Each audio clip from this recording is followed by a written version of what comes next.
Hi, this is Kathy Manry again, and today is March the 16th, 2009. I'm sitting with Mary Zipprer, one of the pioneer women of Lake Wales.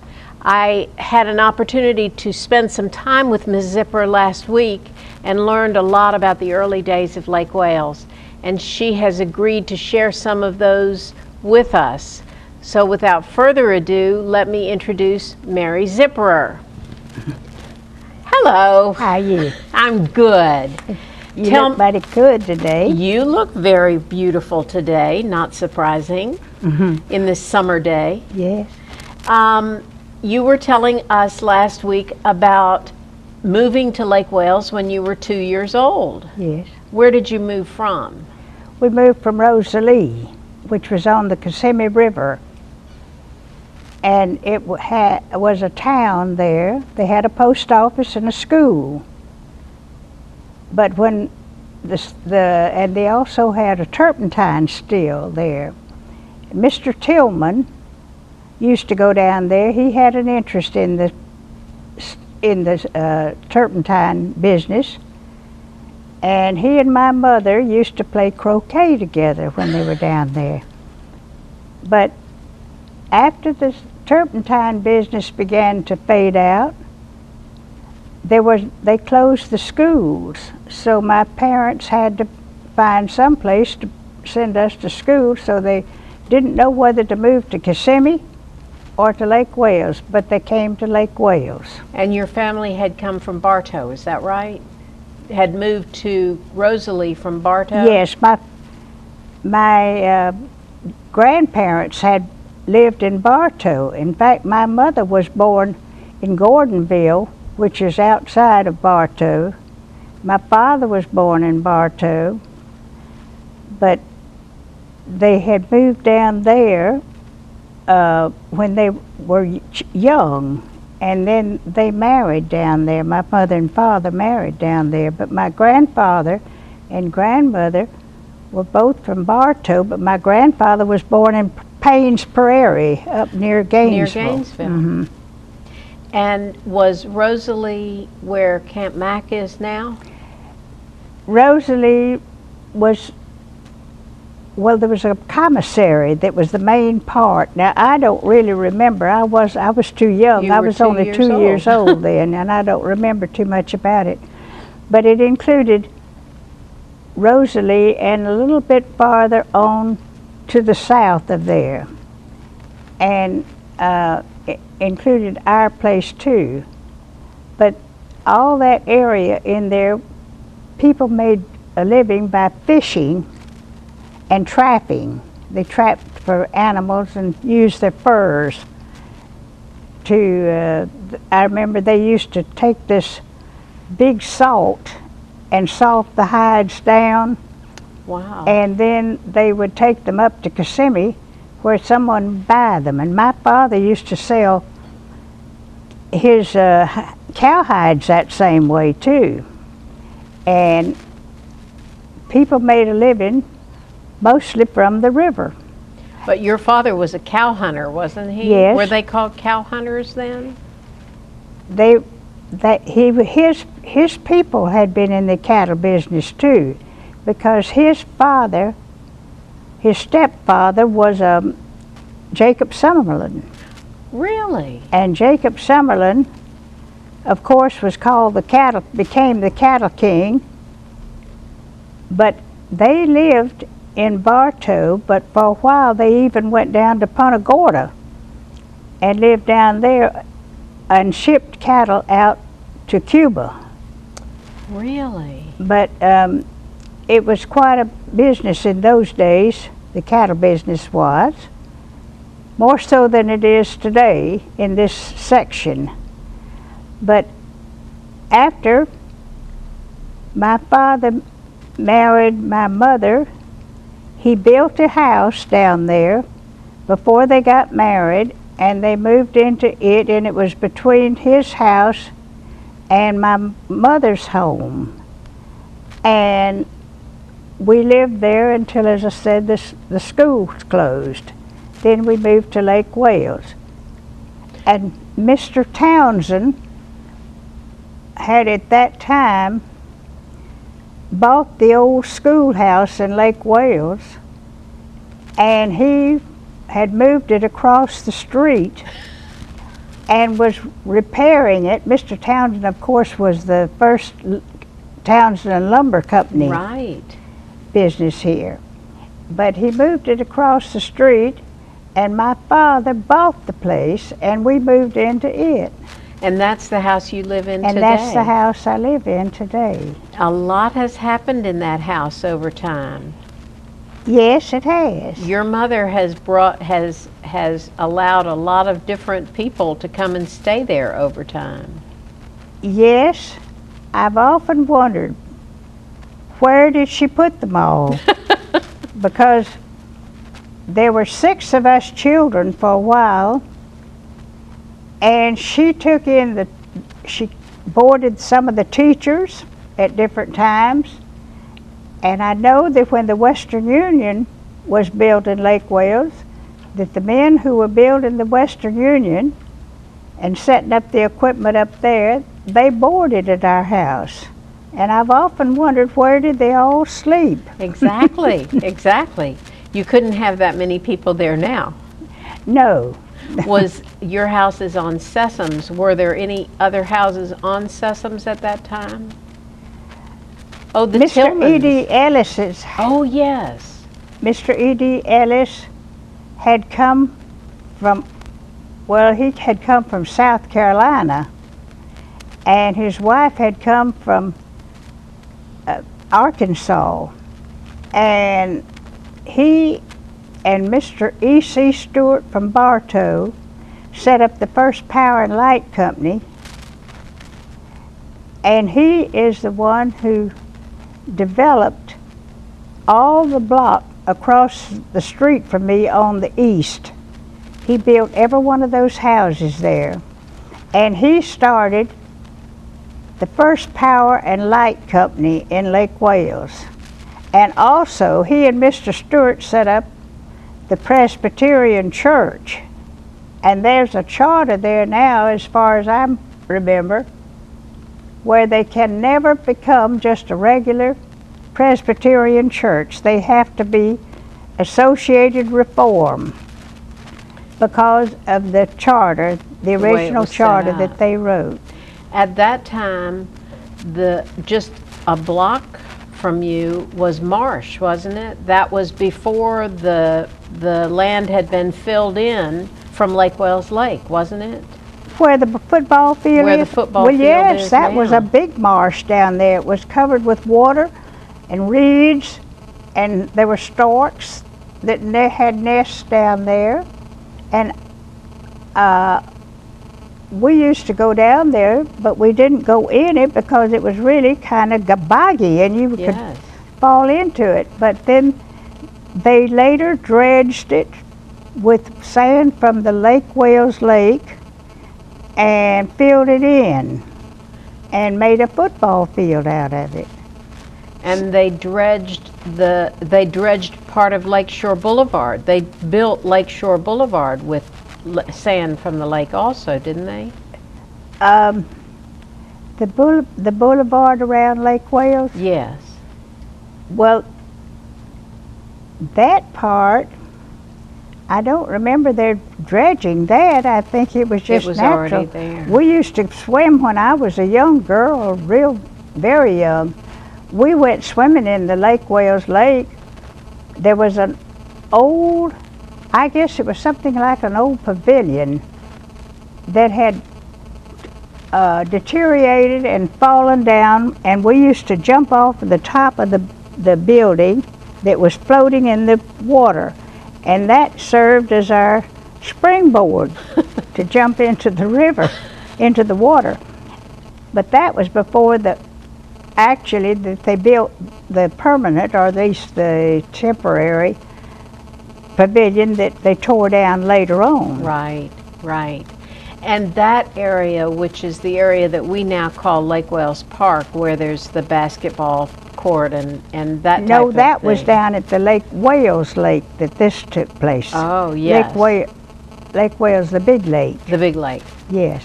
And is that where the traveling shows would come, where the musical shows would come and be put on? Well, we had the Chautauqua that came down, and they had a tent, and they spread it out not too far from where my home is. Oh, really? On that side of the lake.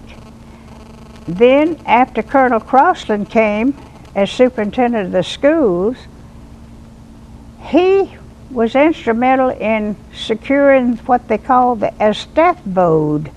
And I don't remember too much about it, but they performed on a stage on the north side of Crystal Lake, sort of in front of where the Johnson and Tillman homes were, right along in there.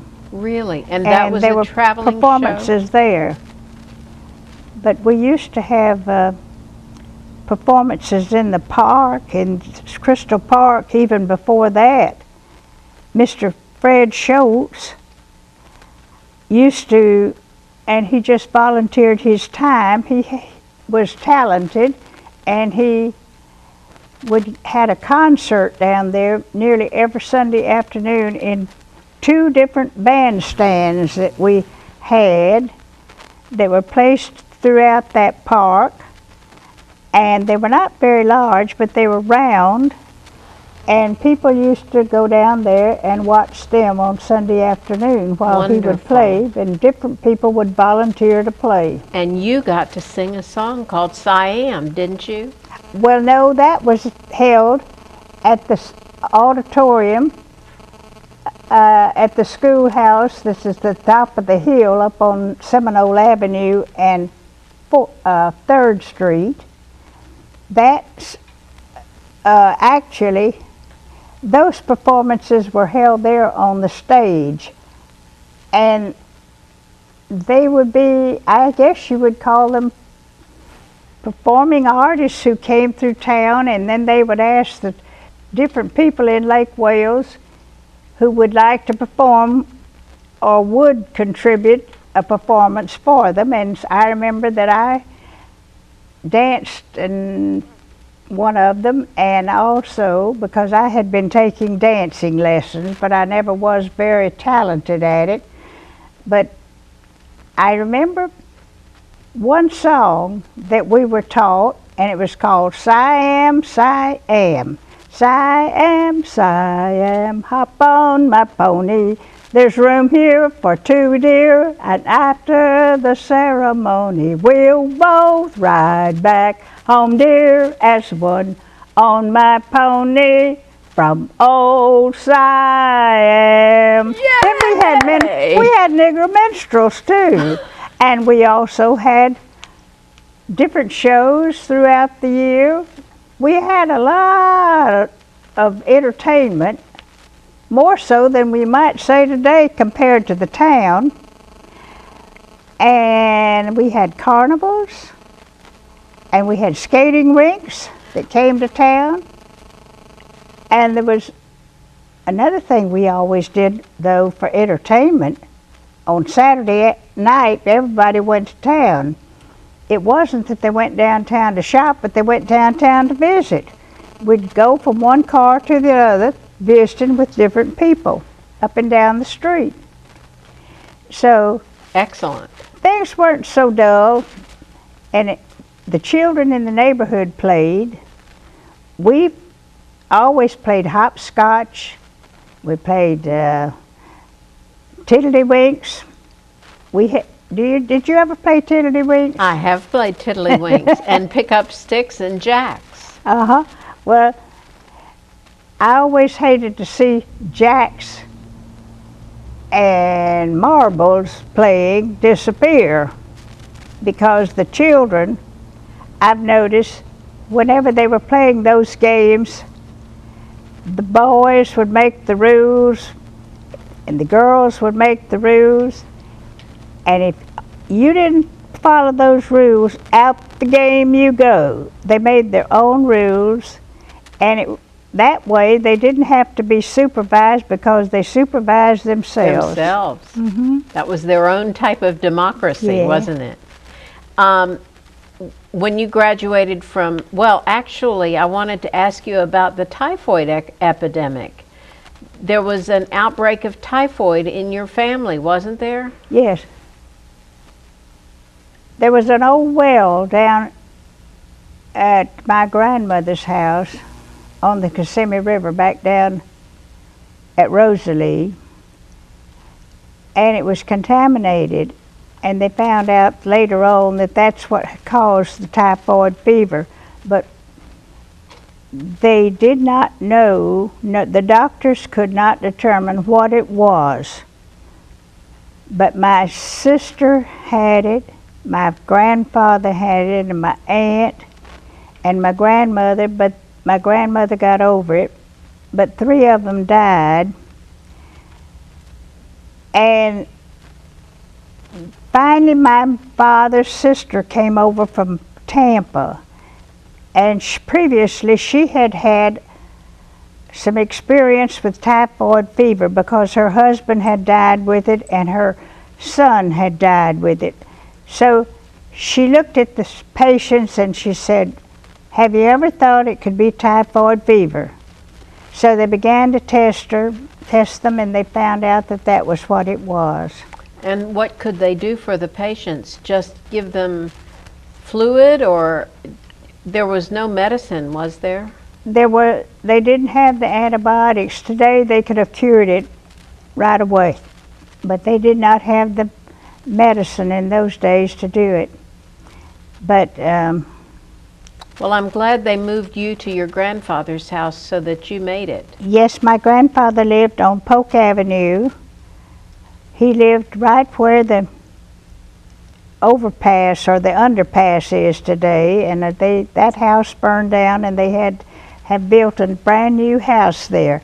I've often wished that I had bought that property because I had such a good time when I used to go over there.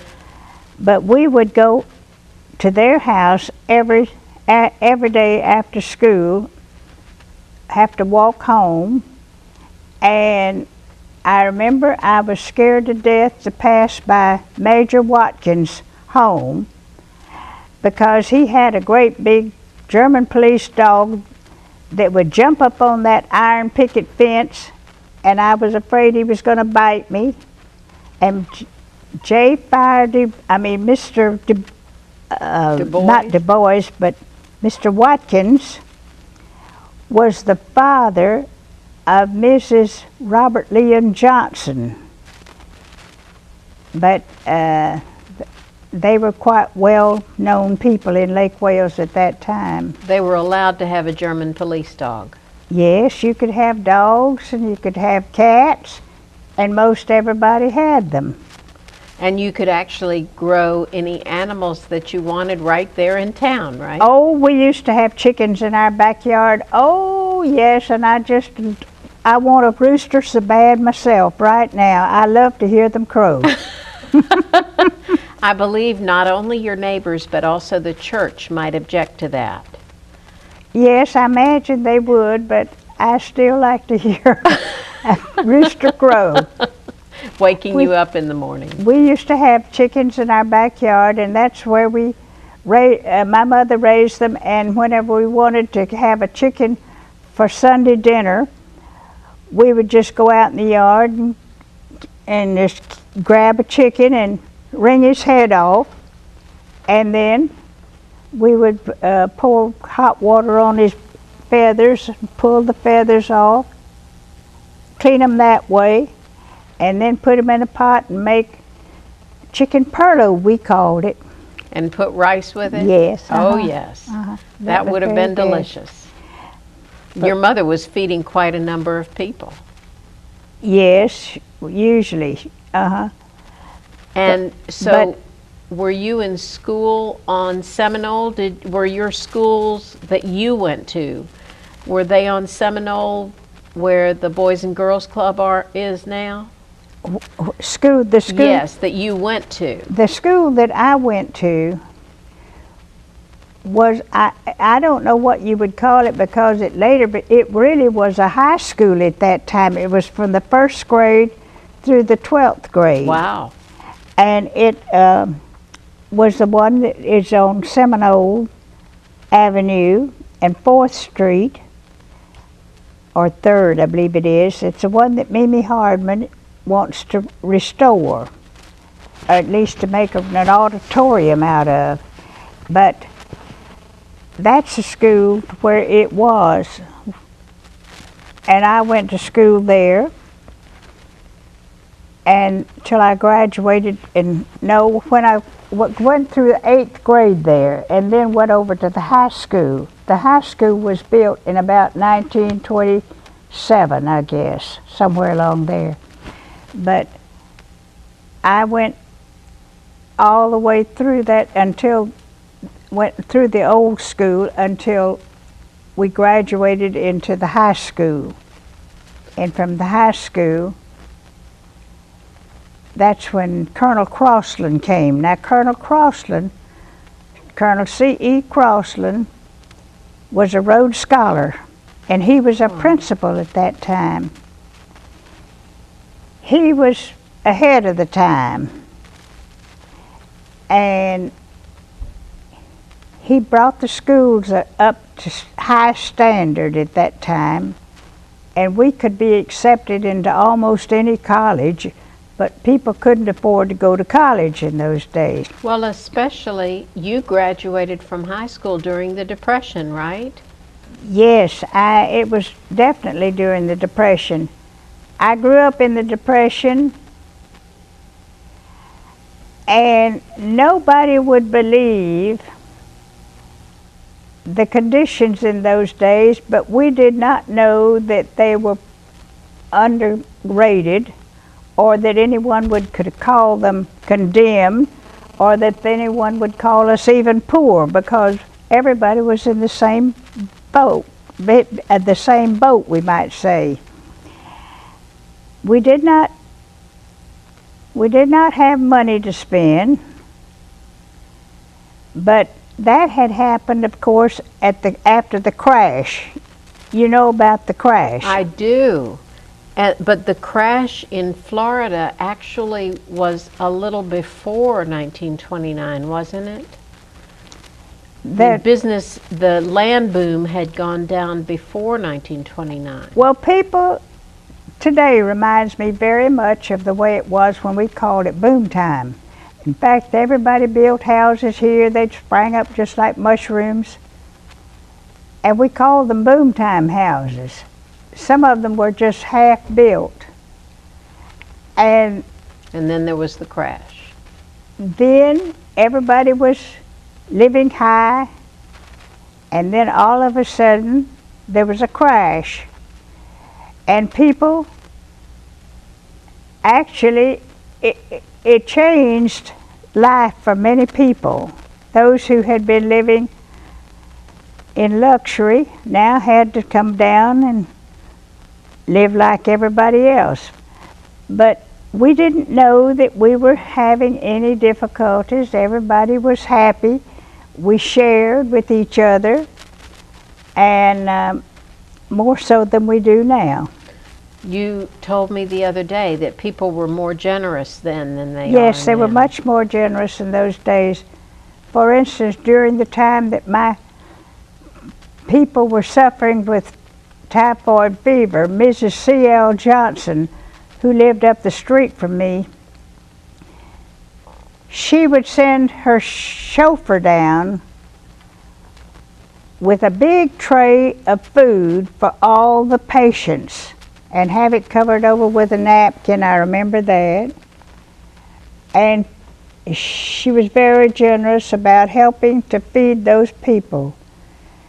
They cut off the streets, stopped the streets, and stopped traffic from coming by our house because they were afraid that they would disturb the patients. People were very considerate in those days, but there was no hospital, and they had to send to Lakeland to get nurses. But since there were no hospitals, I do remember this, that they gave us shots to prevent us from getting, so evidently they were in use at that Really? time, yes. They vaccinated us to keep Yeah. us from getting it. Yes. But these nurses came over, and then I remember Dr. J.L. Pennington and Dr. B.Y. Pennington. They were the main doctors at that time, and they were young and had just come to Lake Wales not too long before that. Were they brothers or father? They were brothers. Brothers? And they practiced here in Lake Wales. One of them, Dr. J.L., he was killed in an automobile accident. But Dr. B.Y., he practiced here until he retired. And then his son practiced here too. And were they here in the 20s when your family got typhoid? yes, they They were. were. Mm-hmm. So you did have a doctor around. Yes. I don't remember whether Dr. Tomlinson was here, but I don't think that he was I think these other two were the main doctors. But I do remember them. But I think we had probably all the doctors that we could get. Sometimes they even had to go to Bartow to get a doctor. But in fact, we had no funeral home here at that time. We had no undertakers, and we had to use Wirtz from Bartow at that time. So all of the... But funerals, you mentioned that that you attended a funeral which was on your grandfather's porch, wasn't it? My grandfather, when he died in about 1927, they had, well, Shelby Wilson was the minister of his services, and he was from Lake Wales Methodist Church, but they had to use the funeral home from Bartow, and he was buried back in Bartow, of course, too. The first minister of Lake Wales, though, that I remember was J.L. Criswell, and he built the Methodist Church up there by himself practically, and Really? also he built the parsonage, the two-story house that they lived in. Was that And he where it lived is with today? Mr. C.L. Johnson, Really? for a while until he got married. And was that where it is today? Was the Methodist Church where it No, is today? it was up where the Christian church is that's today. right, on Scenic Yes. Highway. And Reverend Criswell, he lived to be quite an old man, but he moved to Kentucky. And his daughter used to come to see me. She came for years, but I haven't heard from her lately, so I don't think that she's still living. And she used to come to see Thalia Gooch too, because, as I told you, her father used to live with the Johnsons and Tillmans. Now, Right up the street from you, right? also, another minister that I remember was Dr. Tinkler at the Presbyterian Church. That was not Dr. Tinkler, it was Dr. Tinkler's brother. That we had a Dr. Tinkler, and then we had the minister of the Presbyterian Church, whose name Reverend was Tinkler. Tinkler also. Do you remember when the Catholic Church was built? Yes, I do. And I remember quite a bit about that Catholic Church, because when I was in high school, nearly all my friends were Catholics. And I used to go to the Catholic Church as much as I went to the Methodist, and they went to the Methodist with me. And the girls used to make me put a handkerchief on the top of my head when we went into Mass. That's right. And one of the girls lived across the street from the schoolhouse in the apartment, the Swan apartment, and the priest here at that time was Father Saloy. And I remember going over to the apartment with her one day. Her name was Marie Lynch. And Mrs. Marie Lynch and Father Saloy were making home brew in the bathtub. Well, this must have been for their own use, because you've already given me the name of the first bootlegger in Lake Wales, who sounds like he had a going business. Oh, yes. Bill Creighton was the first bootlegger in Lake Wales, and everybody had a great deal of respect for him because he handled it very cautiously. I don't think he was ever caught, but you had to have a little bit of fun, I suppose, in those days to keep things going, keep them lively. Indeed. And so when you graduated from high school, you went to Florida Southern College? I went to Southern College, yes. But it wasn't easy to go to college in those days because nobody had any money to go. I've often wondered how I really got to go in the first place. My father couldn't afford it, but I remember that they sent scouts out to try to get some of the students to enroll over at Southern College. And one came to my house and told my mother that he would make arrangements for me to go to college. But I had a friend, Helen Waldy, who was going to Tallahassee, and she wanted me to go up there and room with her. And I said, Helen, I wouldn't even have enough money to buy a train ticket to come home on. We didn't have any money. You see, those were hard times. We couldn't go to town and buy another pair of shoes just because our shoes wore out. We just put cardboard in the bottom whenever there was a hole in it, and away we went. So the man from Southern said, well, come on, just come on over there. We'll make arrangements for you to go to school. Well, Dr. Spivey was very generous, and he was the president of the college at that time. And some of the boys who went there, especially the boys, their fathers would send beans, crates of beans to the college from down around Clewiston and in that area.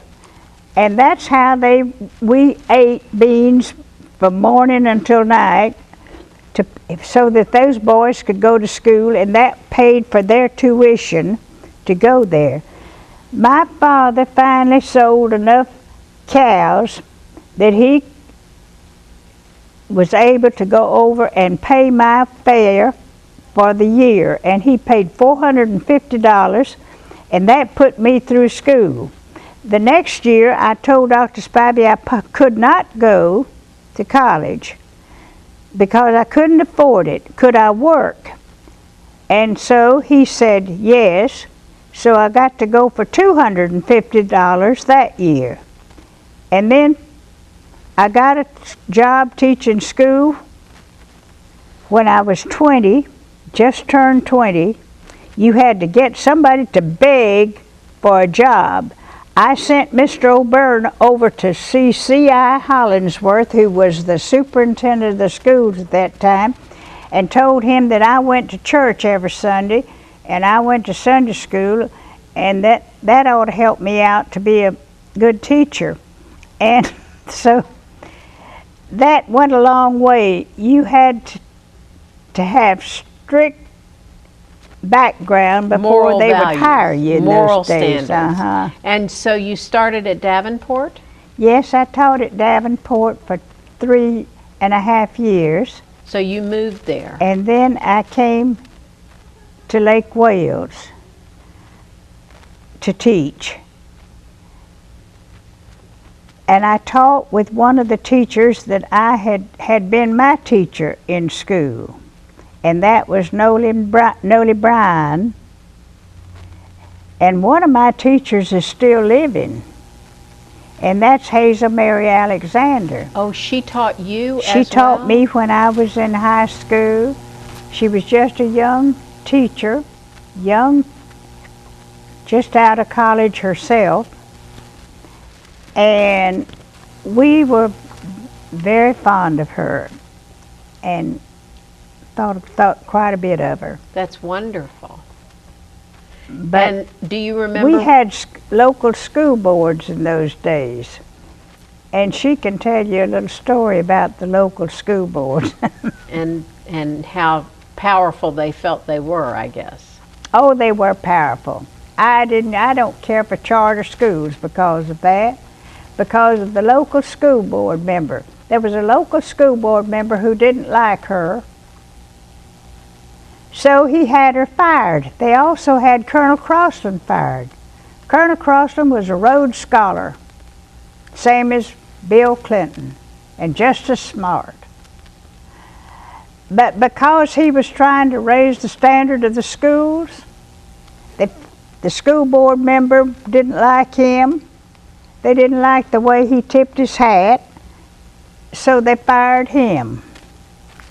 And I've never cared for local school board members since. Because of that. Did you continue to go to college after Southern? Did you go up to Gainesville part Yes, of the I time? went to the University of Florida. I rode up there on a bus with Marguerite Parsons. She and I both went on a bus because we didn't have cars. And we went to summer school that summer for $50 for 2 semesters we could go. Wow. And this same Marguerite, there's a school that's named for her today up at Oviedo where she started teaching. If you ever go there, look it up. Wonderful. And I went there for 4 summers, and that borrowed money, they had a fund up at Gainesville for teachers, and we could borrow money at a rate of about 1%, I believe it was. And I borrowed money from it one time to help finance the summer for me. But you lived there for the summer? Yes. I roomed for 4 summers with the mother of Bill Nelson, who is the senator today. Really? Yes, we roomed together up there. Really? And She was going to school also? yes, they were from Chipley. The bunch I went around with were from West Florida, Walton, all up in there. Walton County, right. You told me something that I had never heard before, which was that they gave you the recipe to make copies. Oh, yeah, well that was at Southern College actually. Today they have everything to work with. They have all kind of machines. Well, one of the big things I learned at Southern College, I got a recipe for making mimeograph machine. You got this pan and you poured this material into it, this liquid in there, and it was turned to kind of a jelly. You had a recipe that you went by, and you had to have a college degree to get that recipe, but this would make the jelly, and then you would put your paper down on there, and then from that you made your different copies. And that was the only thing we had, only way we made our carbon copies in those days. I had never heard of that until last week, and I looked it up. That's called a hectograph, right? Yeah. And it's called you called it a jelly roll, I think. Yeah. They called it jelly. It just kind of congeals, sort of like Jell-O. Fascinating. And I've asked several people, and nobody else has ever heard of it either. So Really? yes, I learned a lot from that. But you looked it up to see? I did. I didn't make it up. I did. I looked it up on the internet. You told us also about Granny and Mammy Parker when they lived downtown. Oh, yes. They were always fun. See, there was a Murray's Pharmacy where all the people, the young ladies who had their who were married, especially, they met every morning down at Murray's Pharmacy to have cokes and drinks down there. You could buy them for a nickel. And Mrs. Tom Parker lived upstairs over Murray's Pharmacy. There was an apartment up there. In fact, that was their building. Yes, it was the Parker building. And the other Bob Parkers lived down at the corner of Park and First Street, right where there's just a parking area there now. And Mammy Parker had more money than Granny Parker had, but every morning they would meet at Murray's to have drinks, and Mammy would come in with her diamond rings shining all over the place, and she would say, "Granny, have you got your nickel?" She wasn't about to help out to pay for Granny's Coca-Cola if she didn't have it. So she wanted to be sure that she had her own money. But they had a store downtown. The Parkers did. Parker's Dry Goods. And downtown we had stores. We had Pickett's. We had R.N. Jones's. And every year around the side of R.N. Jones's, did you know that Buster Brown came to town and entertained us, and he would give these whistles that you blow, and they would go out like this. It made a kind of a, I don't know what you would call it, but anyway, you blew it out. And a curly cue.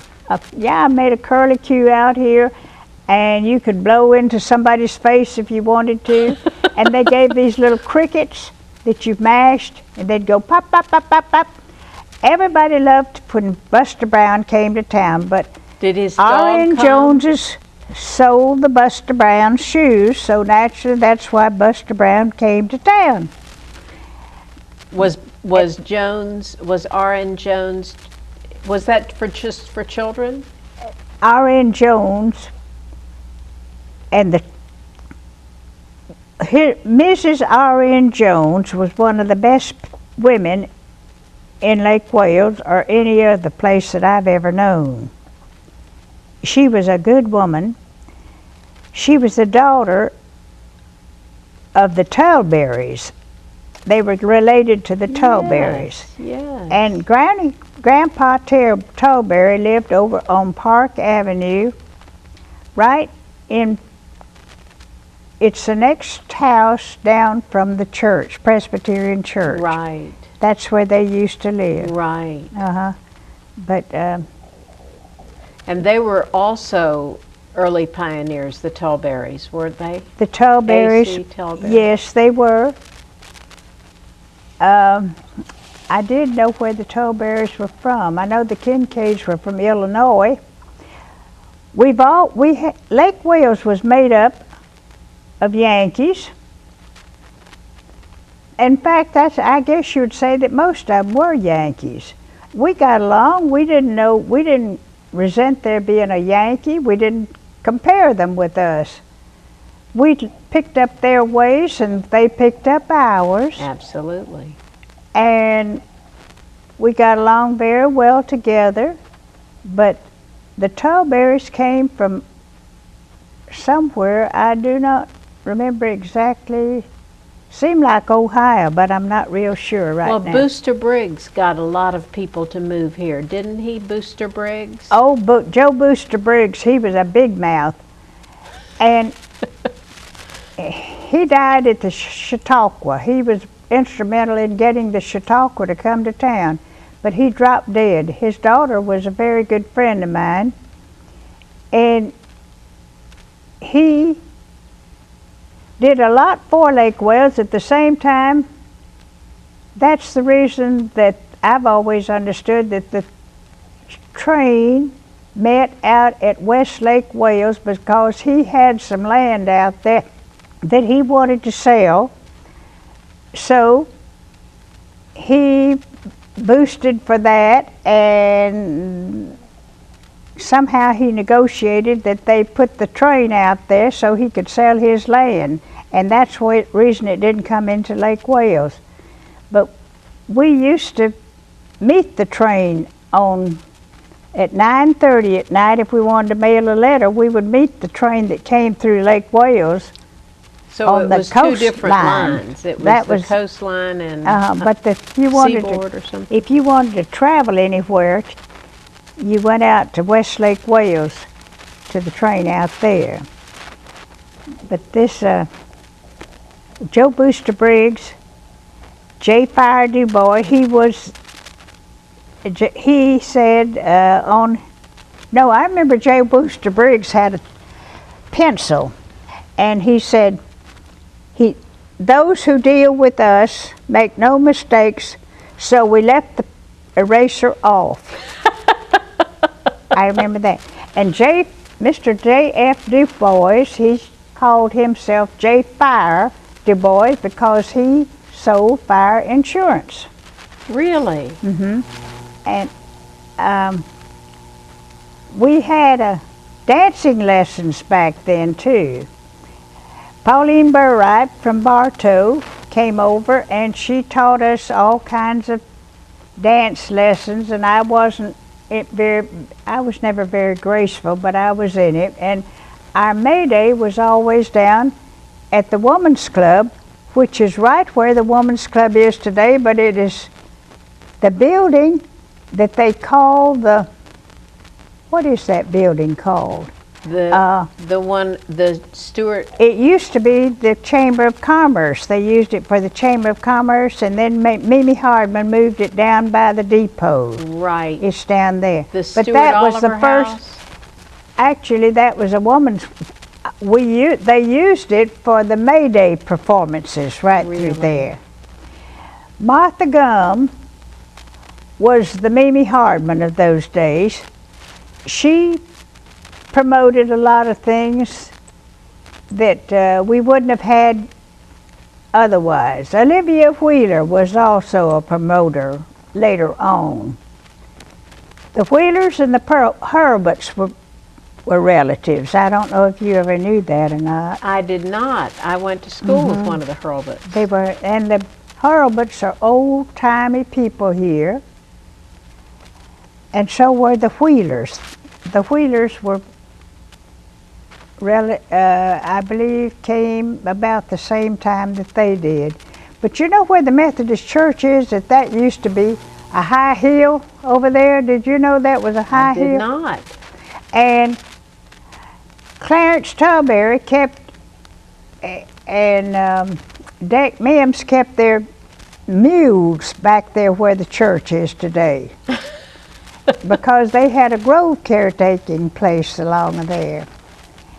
Then there was a Howard Tallberry also, and a Clarence Tallberry. And the Tallberrys, I think there's one of them or two of them left here now today. There are. Rob and Chip are both here now. I remember Edward W. Bach. He used to come to school and make talks. He and Colonel Crossland were friends. And he used to come up and talk quite a bit to us at the schoolhouse every year when he was here. Can you remember him speaking? Did he have an accent? He spoke to the auditorium in the high school every year. Was he a dynamic person? Well, I tell you, I've never thought that the people in Mountain Lake received the credit that they deserved, because When they built this hospital in Lake Wales, not the one now, but the original one, he gave what they call the Bach suite. And when he went to the hospital himself, he stayed in there. But it was later turned into a maternity ward. Really? And he furnished it. Not only that, but nearly all that hospital, not all of it, but a great deal of it, was built by members of the Mountain Lake. They contributed a lot to Lake Wales. I can remember we had a grocery store downtown, and they had chauffeurs that drove for them, and they dressed up in regular chauffeurs' uniforms, and the people would from Mountain Lake, would send their chauffeur down with the maid to buy the groceries, and the chauffeur would stop the car out in the middle of the street, or even sometimes the people who from the home, Mr. or Mrs. Bach or whoever it would be, they would come to town themselves and buy things, but the chauffeurs would stand out in the middle of the street with the car out there while the people were in shopping. They wouldn't park. They would just stand right there in the middle of the street. Didn't that stop traffic? No, we all just went around them. We had a great deal of respect for them. Later on, these chauffeurs had to be replaced by young boys. And I'll tell you, before the war, the people from Mountain Lake brought their own tutors with them so that their children did not come to school. But after the war, when the war came along, they couldn't get their tutors out there, so they had to put them into school. I had a number of those students. I remember one of them was a son of one of the Collier magazines. His name was Collier. And those students, they were just delightful children to have, and they used to invite me out there to dine with them at lunchtime or dinner time. And they were just ordinary people, and they treated you, you felt so at home. Some of them, I remember one of them especially was Franchot Tone's daughter. Franchot Tone, you remember him? I remember. It was his. I had his niece in school, Sandra Tone, and we had a little club, a little Red Cross club after school, and she was a member of this club, and so we had no way to take them home in the afternoon, so I always carried them home in my car. When we drove up to her house, she wouldn't let me drive to her house. She would make me stop about 3 blocks from her home. She didn't want the children to know that she lived in such a fine house. Oh. And she would wear old clothes to school. She would do anything to keep the children from knowing that she was very wealthy. That's nice. And then I had another student one time, and she was going on a trip to Europe, and she asked me what did I want her to bring me, and I said bring me a gallon of Chanel No. 5, and she brought all the teachers back something. They were very generous people, but I've never thought that the people of Lake Wales gave the people of Mountain Lake the credit that they really deserve. Well, because they did actually have a lot to do with our early beginnings as well. Mm-hmm. I know Mr. Bach paid to have the landscape plan done by Frederick Law Olmsted Jr., and he did the landscape plan for the entire community. Mm-hmm. And I agree, there is not enough credit given to those people. Mm-hmm. I'm wondering if you would be willing to chat another time, because I have many more notes to go over with you. You have so much to say. Well, that would suit me fine. We would very much enjoy that. I only got through about 40% of the notes that I'd written down to ask you about. And some of them are the funniest things that you told me about, so we really want to do that. It's a pleasure to have you here and to get to know some about early Lake Wales. Hopefully we'll be able to take pictures of some of your artifacts, because I know you brought some old newspapers. You brought the original 1925 Crown Jewel annual from our school, which is just wonderful, and your original deed, your shares in the Hotel Walesville, correct? Which you never made a dime on, I feel sure. No. Nor did anybody else. They're my father's, really, and my uncle. But he didn't make any money on it either, did he? No. From what I understand, nobody did. Nobody did. So I will ask you again. I have to ask you so much about the ice deliveries and the garbage pickup and the dairy and the crime in the office, the crime in the culture. and the crime and the culture. So until next time, I would like to thank Mary Zipprer for her time and say we'll see you soon. Okay. Thank you so Thank much. you. I have to ask you